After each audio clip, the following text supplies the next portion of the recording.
puji nama Tuhan. Shalom. Haleluya, haleluya.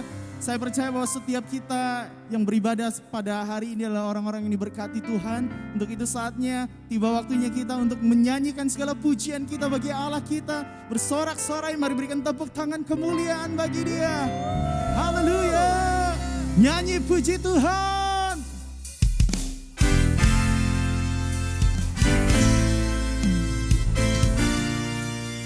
Haleluya, haleluya. Ada semarak memuji Tuhan saat hari ini. Engkau dimuliakan dan diagungkan Yesus.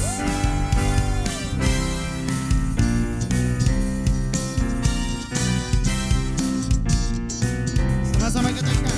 Nyanyi puji Tuhan, bangun batu-Nya. Di tempat ini Yesus telah hadir, kemuliaan Tuhan dinyatakan. Oh sukacita, amin. Bangun batu-Nya, persembahkanlah seluruh hidupku bagi kemuliaan-Nya. Sama-sama katakan. Anugerahnya bagiku, kasihnya dicurahkan. Sambutlah Dia juru selamat, bersoraklah, nyanyi puji Tuhan. Amin. Bangun batu-Nya, di tempat ini Yesus telah hadir, kemuliaan Tuhan dinyatakan. Oh sukacita, bangun batu-Nya, kami persembahkan seluruh hidupku bagi kemuliaan-Nya. Mari umat Tuhan yang dilimpahi dengan kasih Tuhan katakan amin. Kasih-Nya dicurahkan, sambutlah Dia juru selamat. Mari bersama bersorak, bersoraklah, katakan nyanyi, nyanyi puji Tuhan. Amin. Bangun batu-Nya, di tempat ini Yesus telah hadir, kemuliaan Tuhan dinyatakan. Oh sukacita, bangun batu-Nya, persembahkanlah seluruh hidupmu bagi kemuliaan-Nya. Katakan, anugerahnya bagiku, kasih-Nya dicurahkan. Amin. Sambutlah Dia juru selamat, bersoraklah, bersoraklah, nyanyi puji Tuhan. Amin. Bangun batu-Nya, haleluya. Di tempat ini Yesus hadir, dan kemuliaan-Nya dinyatakan atas setiap umat-Nya. Oh sukacita, bangun batu-Nya, persembahkanlah seluruh hidupmu bagi kemuliaan-Nya. Persembahkanlah seluruh hidupmu bagi kemuliaan-Nya. Persembahkanlah seluruh hidupmu bagi kemuliaan-Nya.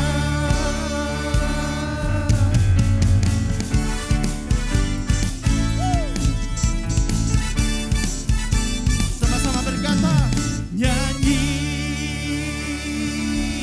Ada sorak-sorai kemuliaan, sebab Raja kita adalah Raja yang maha besar.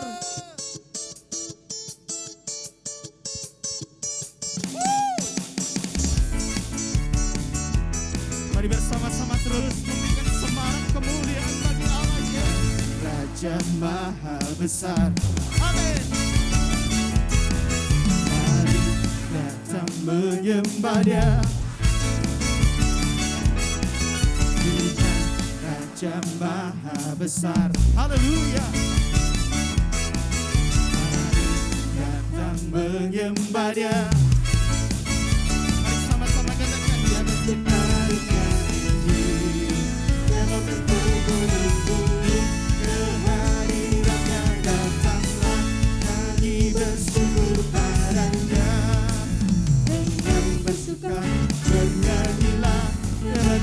keselamatan. Puji Dia Tuhan Raja Maha Besar. Katakan dengan bersuka bernyanyilah, Dia bagi keselamatan. Puji Dia Tuhan Raja Maha Besar. Lebih lagi katakan dengan bersuka bernyanyilah, Dia bagi keselamatan. Puji Dia Tuhan Raja Maha Besar. Tuhan Raja Maha Besar. Sekali lagi, Tuhan Raja Maha Besar. Haleluya, haleluya. Sorak-sorai bagi Yesus. Haleluya. Yes Tuhan. Terima kasih Tuhan. Engkau Allah yang maha besar. Engkau Allah yang maha dahsyat. Kuasa-Mu tak terkira bagi setiap kami. Engkau Allah yang mulia dan Engkau layak disanjung sampai selama-lamanya. Untuk itu Tuhan, biar pagi hari ini, siang hari ini, malam hari ini, bahkan sepanjang hari ini, bahkan di waktu-waktu ke depan Tuhan, setiap umat-Mu boleh bersama-sama menyanjung Engkau tinggi, meninggikan Engkau Allah, mengagungkan Engkau ya Yesus. Kami muliakan nama-Mu. Haleluya. Engkau Allah yang besar, Engkau Allah yang mulia, Engkau Allah yang agung dan layak ditinggikan. Oh Yesus, oh Yesus, terima kasih. Kami datang menyembah, kami datang meninggikan Engkau, kami sanjung Kau mulia. Yesus, Yesus, Yesus namanya.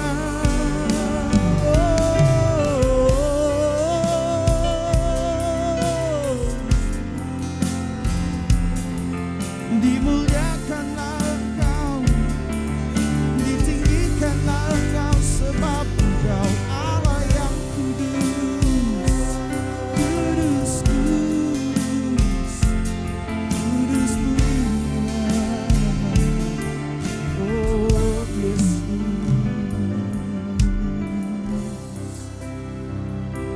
Biar seluruh yang bernafas hari ini memuji dan menyembah Allah yang mulia, Allah yang kudus, Allah yang layak ditinggikan. Allah yang suci,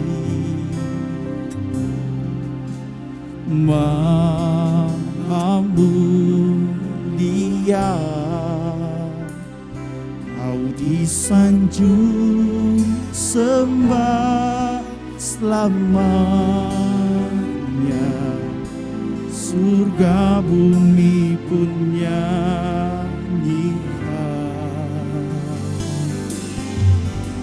Bapa yang kekal, Maha kuasa, Kau disanjung sembah selamanya, surga bumi pun serukan. Haleluya, haleluya. Oh kudus, kuduslah Tuhan. Haleluya, haleluya. Terpujilah nama Tuhan. Kami sanjung Kau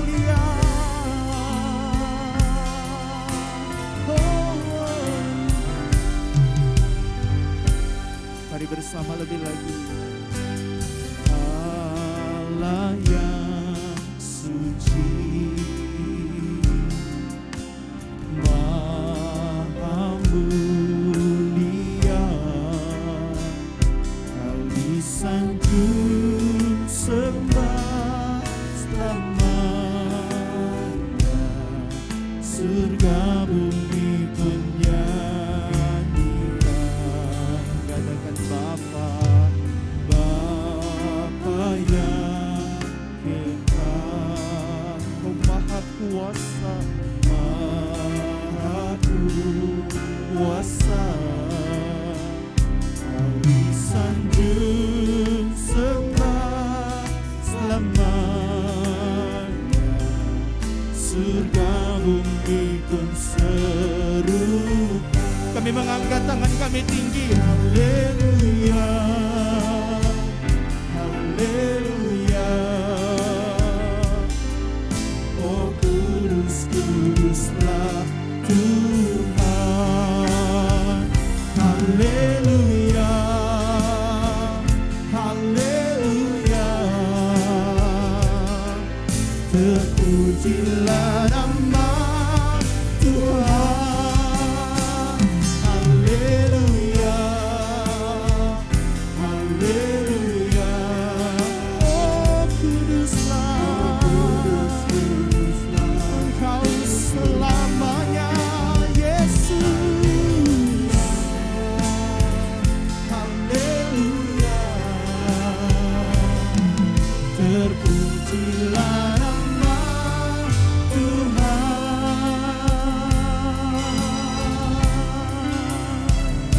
Jesus, we worship you. Mari jemaat Tuhan bersama para singers naikkan pujian ini dari awal.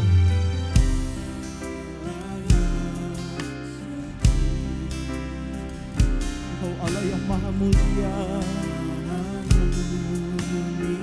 kami menyanjung Engkau tinggi ya Tuhan.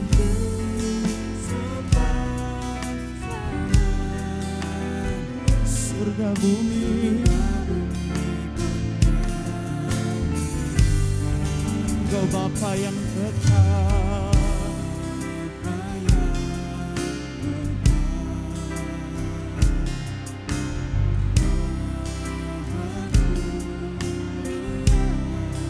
Amin.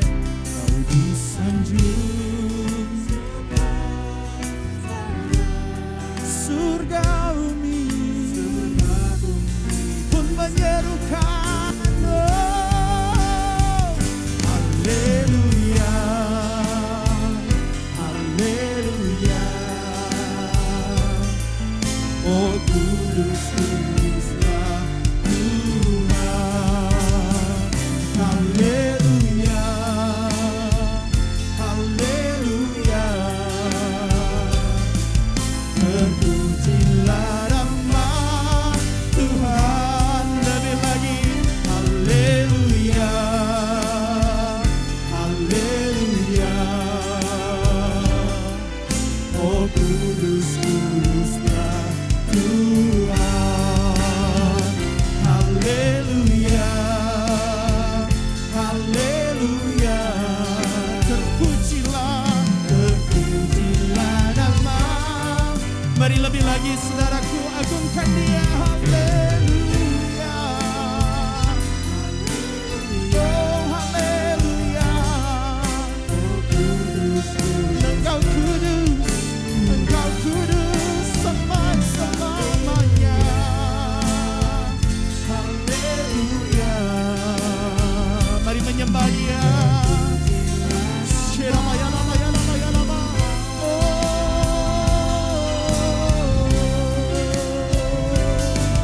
Kami menyembah Engkau Tuhan. Kami meninggikan Engkau mulia. Tiada yang lain seperti Engkau, tiada yang dapat menandingi kedahsyatan-Mu, kedahsyatan-Mu selama-lamanya. Oh Jesus, we worship You, we worship You. Kami meninggikan Engkau, kami mengagungkan Engkau ya Tuhan.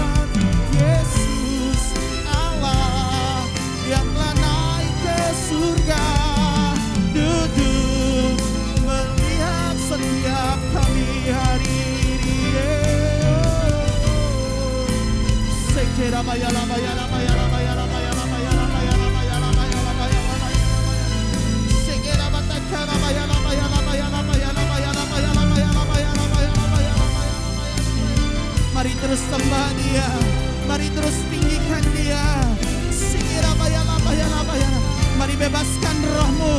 Apapun yang jadi pergumulan kita hari-hari ini, jangan takut, sebab Dialah yang layak, sebab Dialah yang hebat, sebab Dialah yang luar biasa. Dia berkuasa, Dia berkuasa, Dia berkuasa, Dia berdaulat atas setiap bumi dan seluruh isinya.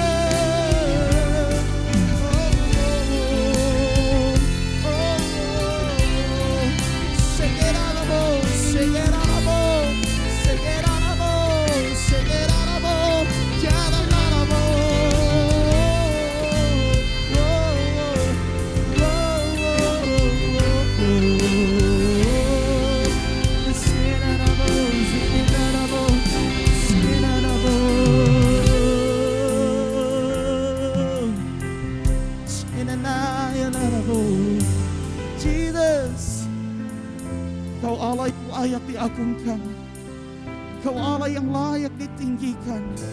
Jesus, untuk apa kami takut jika Engkau ada di pihak setiap kami? Kami yakin dan percaya bahwa Allah yang dahsyat, matanya sedang tertuju atas setiap kami hari-hari ini. Bagian kami percaya Tuhan, apapun pergumulan kami hari ini, bagian kami percaya dan bagian kami menyembah Allah yang dahsyat, menyembah Allah yang heran, menyembah Allah yang berkuasa. Mari jemaat Tuhan yang ada di rumah-rumah, bangkitkan imanmu, bangkitkan rohmu hari-hari ini. Percaya, apapun pergumulanmu, Dia Allah yang berkuasa, Dia Allah pencipta langit dan bumi, Dia Allah yang hidup, Dia Allah yang tak pernah meninggalkan kita, Dia Allah yang selalu bersama dengan setiap kita. Skera bayala bayara bayara, skera bayala bayara bayara, skera namo ya namo ya namo ya namo ya namo ya namo. Come on, bangkitkan imanmu, bangkitkan rohmu. Haleluya. Engkau yang beribadah melalui tayangan ini, bangkitkan rohmu, bangkitkan imanmu. Sebab Allah yang kau sembah, Allah yang dahsyat, Allah yang hebat, Allah yang heran.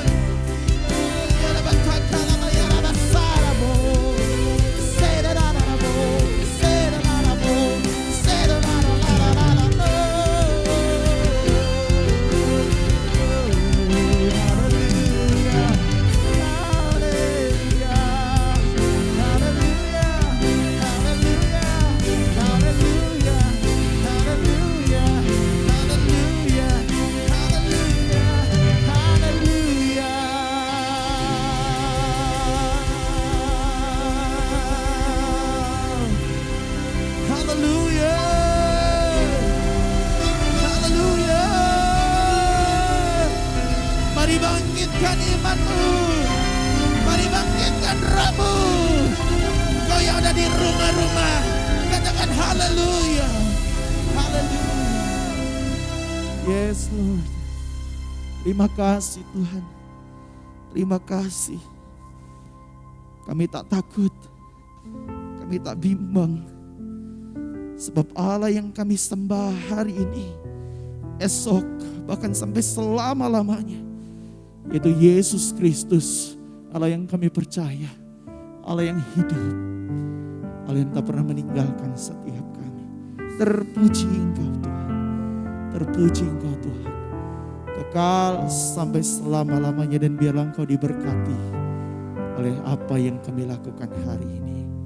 Haleluya, haleluya, sama-sama berkata, amin.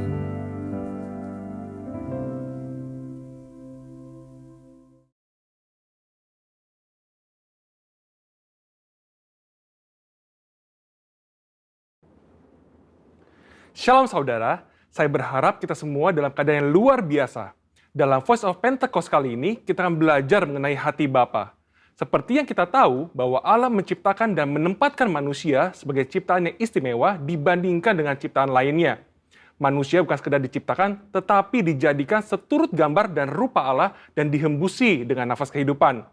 Hubungan antara Allah dan manusia bukan hanya antara pencipta dengan ciptaannya, tapi sebuah hubungan yang istimewa, yaitu digambarkan seperti seorang bapa dengan anak-anaknya. Hubungan Allah dan manusia yang disamakan dengan hubungan bapa dan anak diajarkan Tuhan Yesus sendiri yang merupakan hasil dari karya penebusannya di kayu salib.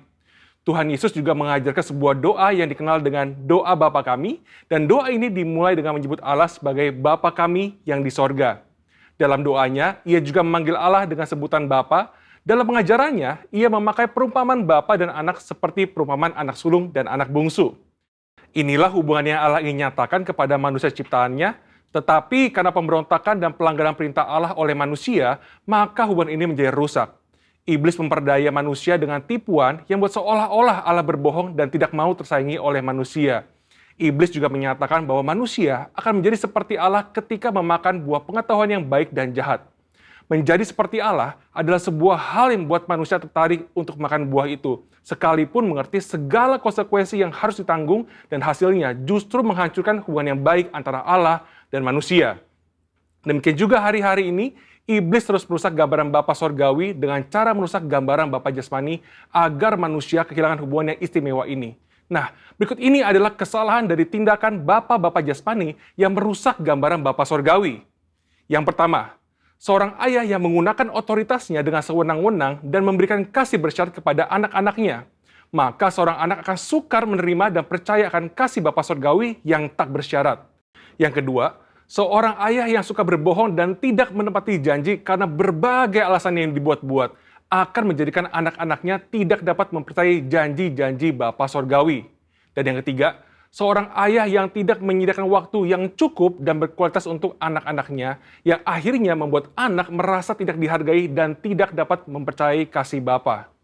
Sebuah hasil survei yang dilakukan di kalangan generasi muda Gereja Bethel Indonesia menyatakan bahwa ketika menghadapi masalah, hanya 30% yang bercerita kepada orang tuanya, sedangkan 59% lainnya bercerita kepada orang lain, dan 11% memendam masalah itu sendiri.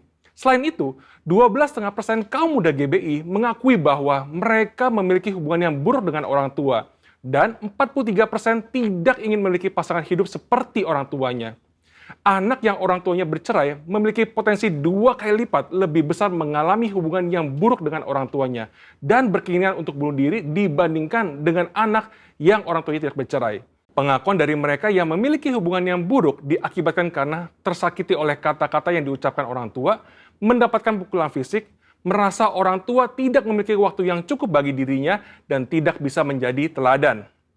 Pada kenyataannya, tidak semua orang dapat memanggil Tuhan dengan sebutan Bapa. Ada keraguan, bahkan penolakan untuk menyebut Bapa karena pengalaman-pengalaman yang buruk dengan orang tuanya. Hal ini menyebabkan banyak dari kita tidak dapat memiliki hubungan yang dekat dengan Bapa Sorgawi. Padahal Alkitab memberikan gambar yang sangat jelas bahwa Allah adalah Bapa yang sangat mengasihi manusia. Supaya kita mengalami kasih Bapa, kita bisa mulai dengan menerima kasih-Nya yang utama yang dinyatakan melalui Yesus Kristus yang mati di kayu salib untuk menebus dosa dan menyediakan keselamatan yang kekal bagi kita. Di kayu salib, Tuhan Yesus berteriak, Eli, Eli, lama sabatani, yang artinya Allahku, Allahku, mengapa engkau meninggalkan aku? Tuhan Yesus ditinggalkan Bapanya supaya kita semua bisa diperdamaikan dengan Bapa Sorgawi dan mengalami pemulihan dalam hubungan kasih Bapa. Matius 7 ayat 11 berkata, jadi jika kamu yang jahat tahu memberi pemberian yang baik kepada anak-anakmu, apalagi Bapamu yang di sorga, ia akan memberikan yang baik kepada mereka yang meminta kepadanya. Bapa di sorga tidak akan mengecewakan anak-anaknya. Kasih Bapa Sorgawi melebihi kasih seorang Bapa jasmani dan mampu memberikan yang baik kepada anak-anaknya. Dan bagian terbaiknya adalah Bapa memberikan Roh-Nya sendiri kepada anak-anaknya sebagai penasehat dan penolong. Amsal 14 ayat 26 menjanjikan bahwa dalam takut akan Tuhan ada ketentraman yang besar, bahkan ada perlindungan bagi anak-anaknya. Bapa memberikan perlindungan kepada anak-anaknya untuk bisa hidup sesuai dengan rencananya dan mencapai kesempurnaan dalam panggilannya. Maka dari itu, mari kita percaya bahwa Bapa Surgawi adalah Bapa yang sangat mengasihi umatnya dan mengalami kasih Bapa melalui perjumpaan pribadi dan kehidupan yang berjalan bersama Dia.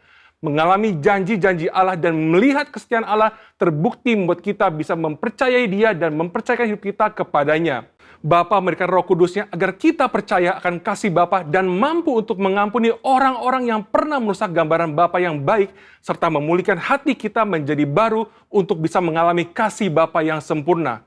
Saudara, untuk penjelasan lengkapnya dari tim teologi kami, silakan cek link yang ada di atas atau scan QR Code yang tersedia. Salam integritas, Tuhan Yesus memberkati.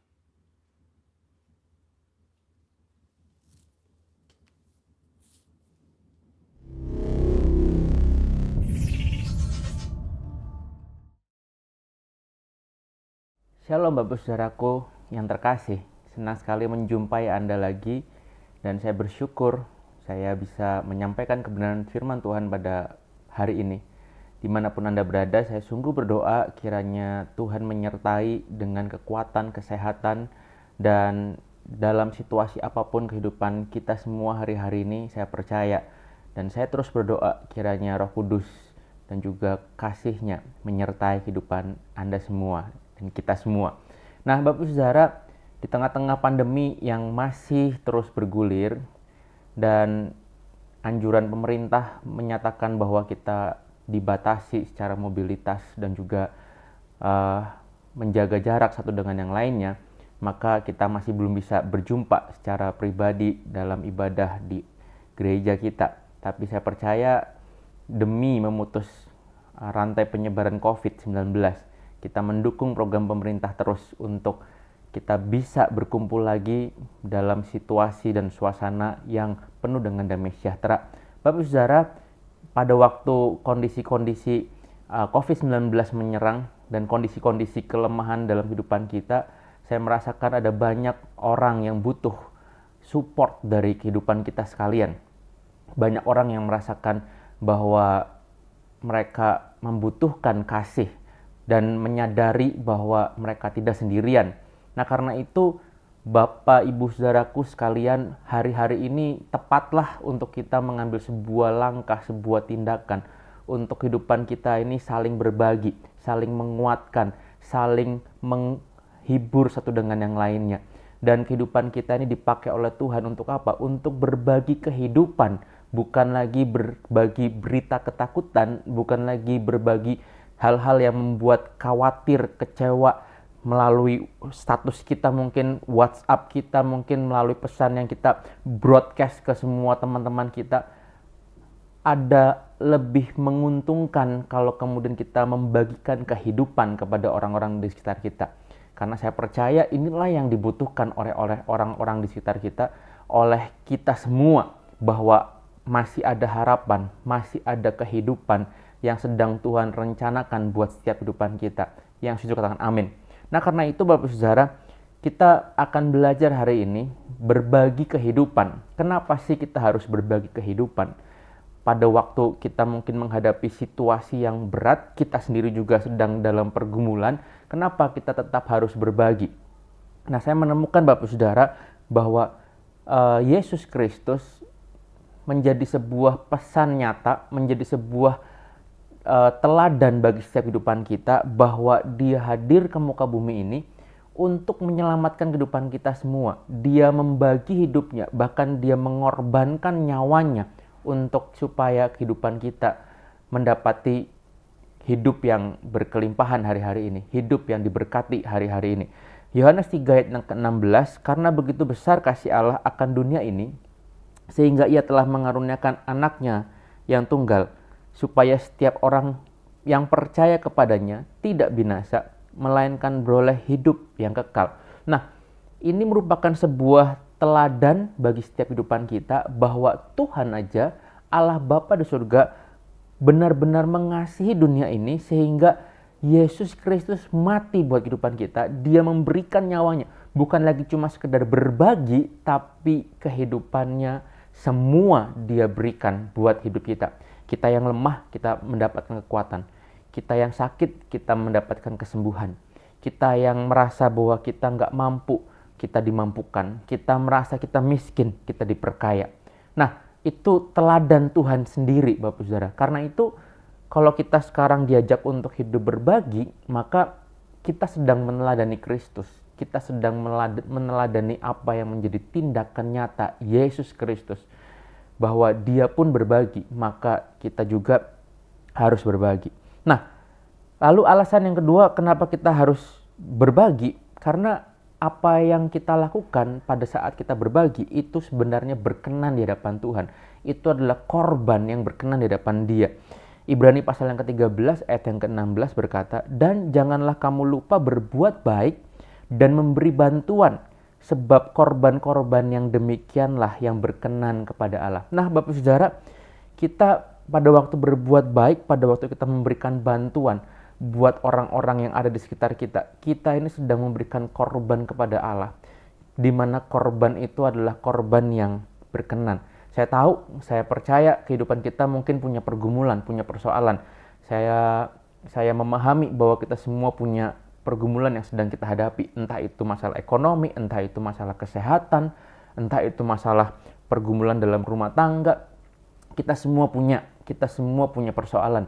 Tetapi pada waktu kita memberikan hidup kita untuk berbagi, itu merupakan korban. Karena yang namanya korban itu adalah sesuatu yang gak enak buat daging kita. Korban itu sesuatu yang rasanya gak nyaman, tapi tetap kita lakukan. Korban itu berbicara tentang rasa sakit. Kita punya pergumulan, tapi kita harus memberi, kita harus berbagi. Kita punya persoalan, tapi kita juga harus membantu orang-orang yang ada dalam persoalan. Kita mungkin punya beban, tapi kita harus membantu, menolong, memberikan kekuatan buat orang-orang di sekitar kita. Saya tahu itu nggak mudah, saya tahu itu nggak gampang untuk kita lakukan. Tapi justru itulah yang benar, itulah korban di hadapan Tuhan. Dan saya ingatkan lagi, pada waktu kita berbuat baik dan memberi bantuan, itu adalah korban yang berkenan di hadapan Tuhan. Nah, alasan yang ketiga kenapa kita harus berbagi, Bapak Saudara, karena pada saat kita berbagi, itu menunjukkan iman kita kepada Tuhan. Iman kepercayaan kita. Karena ternyata Yakobus pasal yang kedua ayat yang ke-14 sampai ayat yang ke-17 dikatakan seperti ini. Apakah gunanya, saudara-saudaraku, jika seorang mengatakan bahwa ia mempunyai iman, padahal ia tidak mempunyai perbuatan? Dapatkah iman itu menyelamatkan dia? Jika seorang saudara atau saudari tidak mempunyai pakaian dan kekurangan makanan sehari-hari, dan seorang di antara kamu berkata, "Selamat jalan, kenakanlah kain panas dan makanlah sampai kenyang," tetapi ia tidak memberikan kepadanya apa yang perlu bagi tubuhnya, apakah gunanya itu? Demikian juga halnya dengan iman. Jika iman itu tidak disertai perbuatan, maka iman itu pada hakikatnya adalah mati. Nah, kita mungkin seringkali mendengar ayat ini tentang iman, bahwa iman itu harus juga disertai dengan perbuatan. Tapi ini menarik, karena pada waktu mungkin ada orang yang datang kepada kita, "Aku lapar, aku haus." Kita mungkin berkata, "Doa, karena pasti Tuhan akan siapkan." Iya, betul, saya percaya kuasa doa, saya percaya mujizat. Tapi pada waktu ada orang yang datang kepada kita, lalu kemudian dia berkata, "Aku lapar," bukankah itu sebenarnya menunjukkan bahwa Tuhan sedang bekerja melalui kita untuk memberikan makanan bagi orang yang sedang datang dan kelaparan? Nah, karena itu menunjukkan iman kita, bahwa kita percaya Tuhan memberikan berkat. Pada waktu aku memberi orang yang kelaparan, orang yang datang dengan rasa lapar, kita juga diberkati oleh Tuhan. Kita mengeluarkan langkah iman bahwa kita sedang mengizinkan Tuhan memberkati kehidupan kita. Dengan cara apa? Dengan kita memberikan terlebih dahulu apa yang kita punya. Menjadi sebuah alat bagi Tuhan, dan Tuhan memakai kehidupan kita untuk memberkati orang. Nah, maka itulah iman kita, Bapak Saudara. Kalau kita kemudian hanya sekedar berbicara tanpa melakukan tindakan, maka kita sama seperti, pada hakikatnya sama seperti yang Yakobus katakan, iman tanpa perbuatan adalah mati. Nah, jelas Bapak Saudara, kita perlu berbagi karena Tuhan sudah memberikan teladan, kita sedang meneladani Tuhan. Kita perlu berbagi karena itu korban yang berkenan di hadapan Tuhan. Pada saat kita punya rasa sakit, kita juga punya pergumulan, tapi kita menopang orang di sekitar kita. Itu korban yang berkenan di hadapan Tuhan. Nah, lalu kemudian yang ketiga itu merupakan iman kita. Perbuatan kita, langkah nyata dari iman kita. Pada saat ada orang yang datang, kita benar-benar dipakai oleh Tuhan untuk menjadi alatnya dan memberkati orang yang datang kepada kita. Nah, karena itu bagaimana caranya kita dapat berbagi? Saya menyadari bahwa tidak semua orang bisa dengan mudah memberikan apa yang dia miliki. Tapi di satu sisi yang lain ada juga orang yang mudah sekali memberikan dan juga berbagi. Apapun juga, entah itu perkataan yang memberkati, kata-kata, senyuman, mungkin juga dia berkorban hidupnya, waktunya, tenaganya, materinya bahkan, tapi ada juga yang cenderung sulit. Nah, karena itu kita akan pelajari bagaimana sih supaya kita ini dapat hidup berbagi. Yang pertama, kita perlu belajar untuk berkata cukup. Katakan cukup. Nah, Bapak Saudara, manusia cenderung sulit untuk berkata cukup karena kita cenderung berkata, aku masih kurang, aku masih ingin, aku masih punya keinginan untuk lebih lagi. Aku ingin lebih, aku ingin lebih. Nah, sekali waktu ada ayat Alkitab yang berkata seperti ini.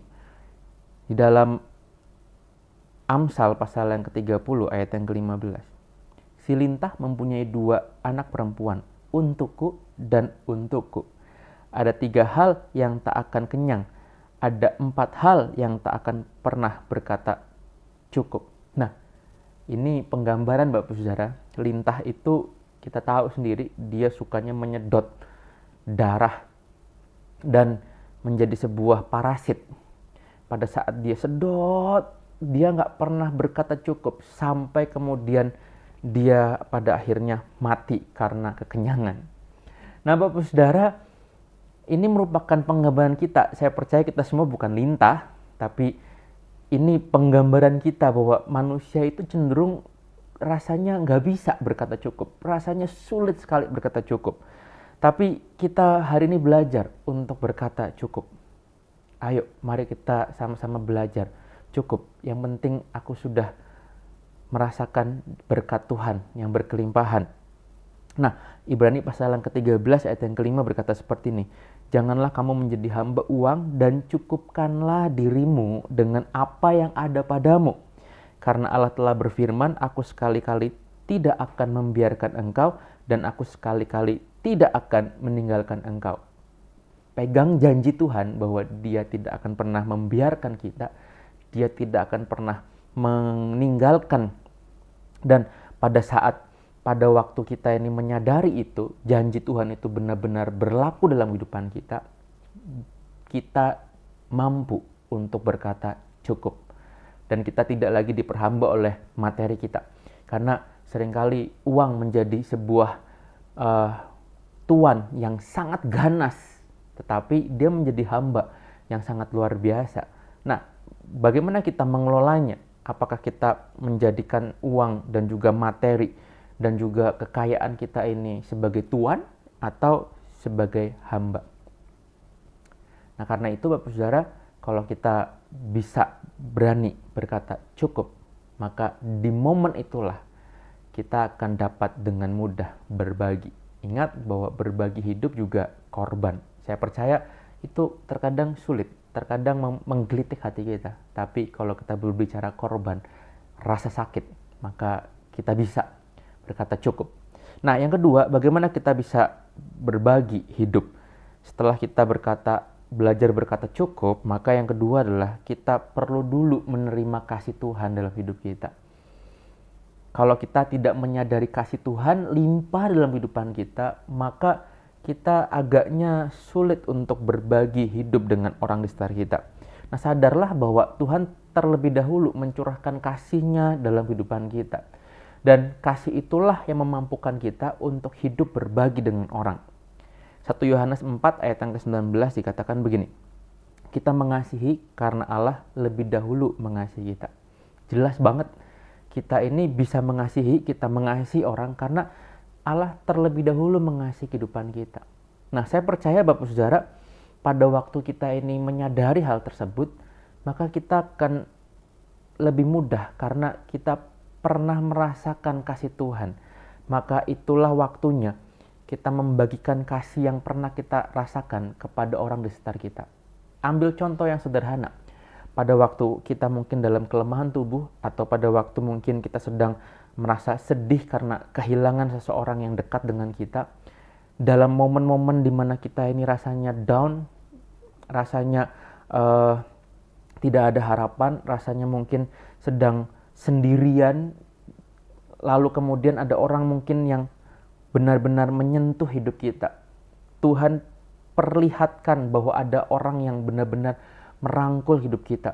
Tuhan mungkin perlihatkan kasih-Nya nyata dalam kehidupan kita. Mungkin pada waktu kita sedang nggak punya uang sama sekali, tiba-tiba Tuhan kirimkan burung puyuh dan juga roti mana dari surga itu datang, dan juga membuat kehidupan kita dapat bertahan dalam situasi-situasi yang sulit.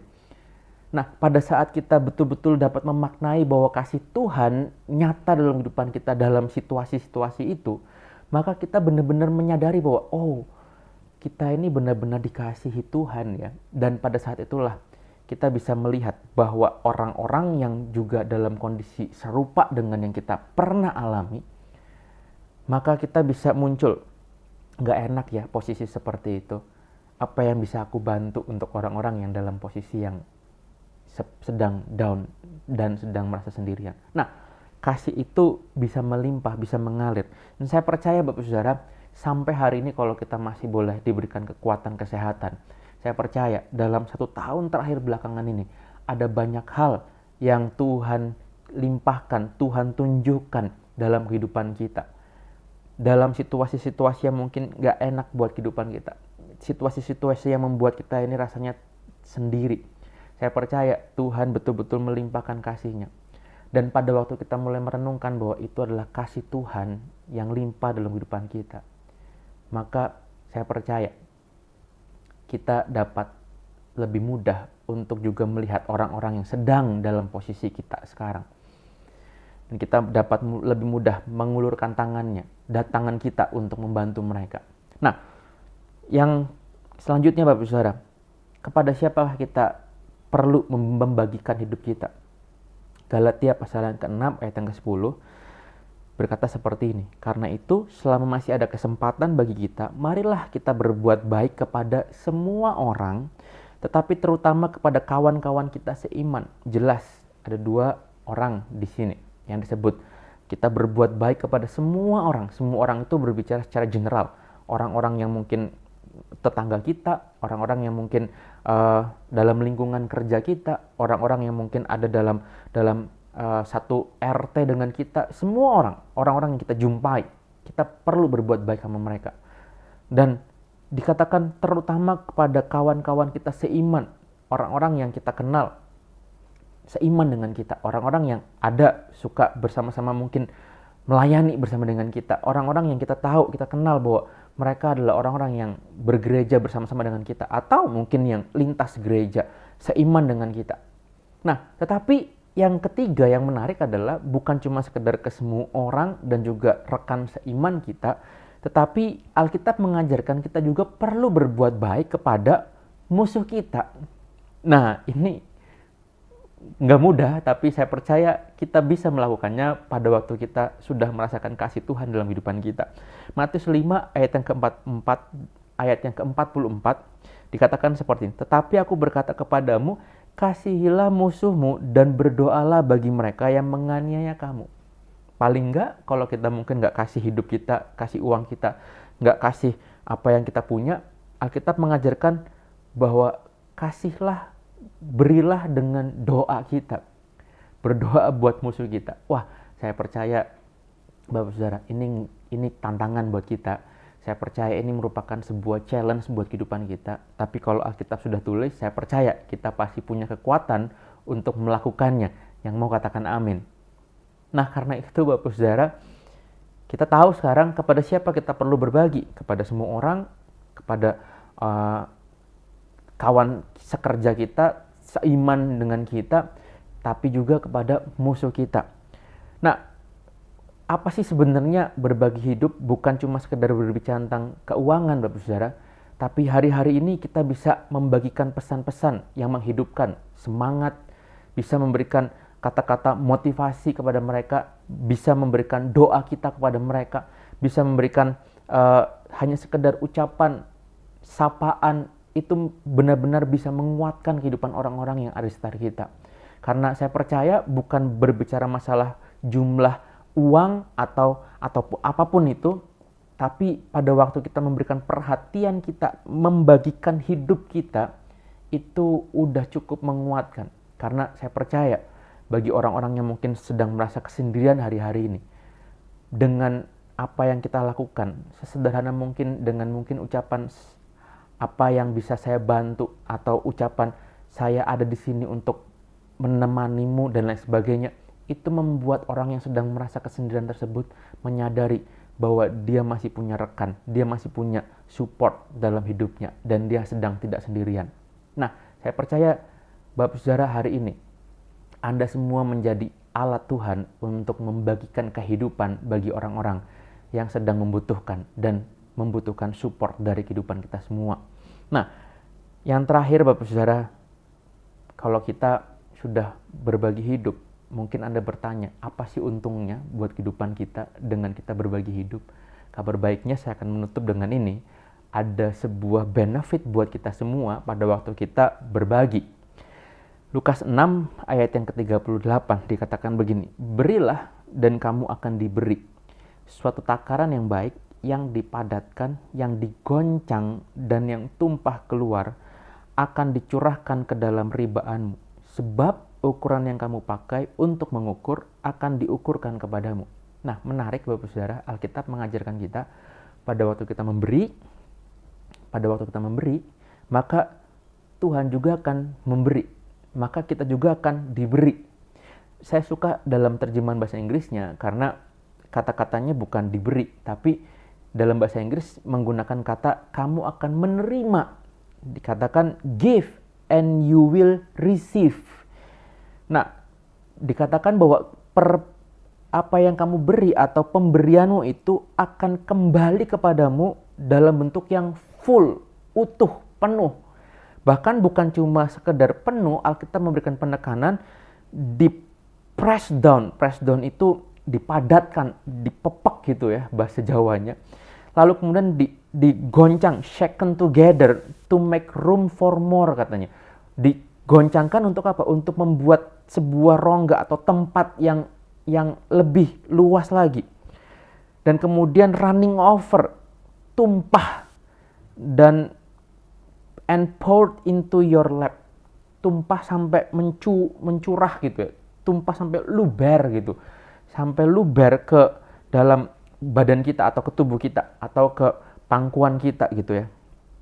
Nah, ini menarik Bapak Saudara. Ternyata benefitnya buat kita waktu kita memberi, kita nggak rugi. Waktu kita memberi, Alkitab catat, pemberianmu itu akan kembali utuh. Bahkan bukan cuma utuh, dipadatkan, digoncang, dan kemudian apa? Meluber sampai keluar gitu. Saya ingat dulu kalau mami saya dikasih atau memasukkan rengginang, Bapak Saudara. Rengginang itu semacam kerupuk yang dibuat dari beras. Pada waktu dimasukkan ke dalam toples, 1, 2, 3, 4, 5 rengginang dimasukkan, kadang-kadang itu udah mulai penuh. Nah, apa yang mami saya lakukan? Dia goncang toples itu untuk apa? Supaya rengginangnya bisa masukin tambah lagi, yang harusnya mungkin cuma cukup 5, tapi bisa masuk 6 atau 7. Nah, itu penggambaran dari apa yang firman ini lakukan. Pada waktu kita memberi, pemberian kita itu akan kembali utuh. Kita akan menerima utuh, bukan cuma sekedar utuh, tapi dipadatkan, digoncang, tambah lagi, sampai meluap, luber, sampai kemudian luber ke dalam pangkuan kita. Nah, saya sungguh percaya Bapak Saudara, inilah waktunya kita berbagi, menunjukkan bahwa kita punya iman, meneladani Kristus, dan kita membawa korban yang berkenan di hadapan Tuhan. Dan pada waktu kita memberi, maka pemberian kita akan kembali kepada kita. Nah, Bapak Saudara, sekedar info, hari-hari ini gereja kita memberikan bakti sosial, makanan berupa sembako juga kepada orang-orang yang membutuhkan di sekitar kita. Ini merupakan tindakan nyata dari gereja kita, dan bahkan kalau Bapak Saudara mendengar firman ini dan kemudian tergugah hatinya untuk juga melakukan kebenaran firman Tuhan, saya mendorong Anda semua untuk menghubungi sekretariat dan kita bersama-sama menjadi alat bagi orang-orang di sekitar kita, alat Tuhan menyebarkan kebaikan, menyebarkan kehidupan dan berbagi hidup. Dan saya percaya Tuhan yang akan memberkati kita semua, Tuhan yang kemudian akan melimpahkan berkat-Nya sampai berkelimpahan. Saya nggak sekedar mengajarkan berkelimpahan, menekankan berkelimpahannya, tetapi saya percaya inilah janji Tuhan. Karena saya percaya pada waktu kita memberi, Tuhan tidak pernah berhutang. Dia selalu mengganti dan kita akan menerima apa yang sudah kita beri. Full, dipadatkan, digoncang sampai keluar. Mari belajar memberi hidup, Bapak Saudara. Karena inilah yang menjadi pesan Tuhan hari-hari ini. Supaya kita bisa bersama-sama menanggulangi semua pandemi yang sedang kita alami, semua pergumulan yang sedang kita hadapi. Bersama kita hadapi, maka kita akan meraih kemenangan bersama-sama pula. Tuhan Yesus memberkati. Mari kita berdoa. Bapa di surga, kami sungguh bersyukur untuk hari ini kami mendengar pesan firman Tuhan untuk kami boleh berbagi hidup. Ajar kami untuk kami boleh meneladani Engkau. Ajar kami untuk kami boleh memberikan korban walaupun itu mungkin gak enak, sulit, sakit buat kami. Tapi kami percaya itulah yang berkenan di hadapan-Mu. Ajar kehidupan kami untuk menerapkan apa yang menjadi kepercayaan kami. Kami membuktikan bahwa inilah iman kami pada waktu kami mau berbagi kepada orang-orang di sekitar kami. Dan kami minta Tuhan kiranya kami boleh dapat kekuatan untuk berkata cukup untuk kami. Dan kami mau limpah untuk orang-orang di sekitar kami.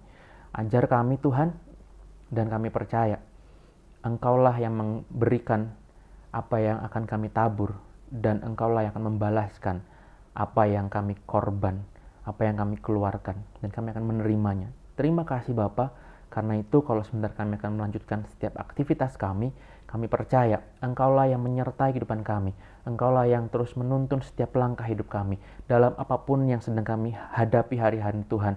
Mungkin ada yang sedang mengalami kelemahan tubuh, hamba-Mu berdoa bahwa Tuhanlah yang memberikan kesembuhan, bilur-bilur darah-Mu yang telah menyembuhkannya di dalam nama Tuhan Yesus.